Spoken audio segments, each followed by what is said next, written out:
এই পাখিটার বুদ্ধিমত্তা দেখলে আপনি অবাক হবেন। এক মুহূর্তের জন্য মনে হবে বিজ্ঞানী আইনস্টাইনের কথা। মানুষ যেমন ঘরকে নিরাপদ করতে সব রকমের প্রয়োজনীয় ব্যবস্থা নেয়, এই পাখিরাও তেমনটাই করে। পাখিটির নাম কেপ পেন্ডুলাইন টিট।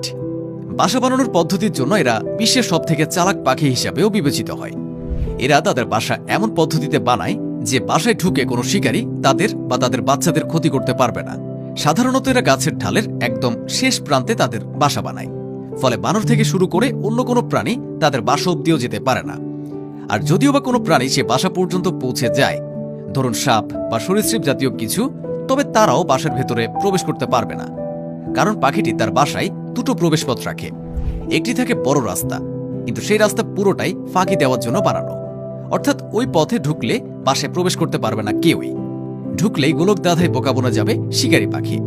পেন্ডুলাইন টিট পাখির বাসার মূল রাস্তাটি আসলে খুবই ছোট, দেখে মনে হবে না এটা আসলে প্রবেশদ্বার, কিন্তু ওটাই মূলত বাসায় প্রবেশের আসল পথ। সেই রাস্তাকে আবার সবসময় ঢেকে রাখে এই পাখি। যখন বাসা থেকে বের হয় তখন বাইরে থেকে ঢেকে দেয়, আবার ভেতরে ঢোকার সময়ও ঢেকে দেয়। তার আগে আশেপাশে দেখে নেয় অন্য কোনো প্রাণী আছে কিনা।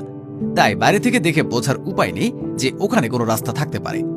শিকারী প্রাণীরা ছোট রাস্তা না খুঁজে ওই বড় রাস্তাকেই আসল পথ ভেবে নেয়। তাছাড়া ওই পাখি বাসা থেকে বেরিয়ে ছোট রাস্তা ঢেকে দেওয়ার পাশাপাশি বড় রাস্তাটিকে আরো বড় করে সাজিয়ে রেখে যায়, ফলে সেই ফাঁদে পা দেয় সব শিকারী প্রাণী। শেষ পর্যন্ত বাসায় আর প্রবেশ করতে পারে না। বিস্ময়কর বাসা বানানোর আরেক ওস্তাদ হচ্ছে বাবুই পাখি। এদের বাসার গঠন বেশ জটিল আর আকৃতি খুব সুন্দর। কয়েক প্রজাতির বাবুই একাধিক কক্ষ বিশিষ্ট বাসা তৈরি করতে পারে।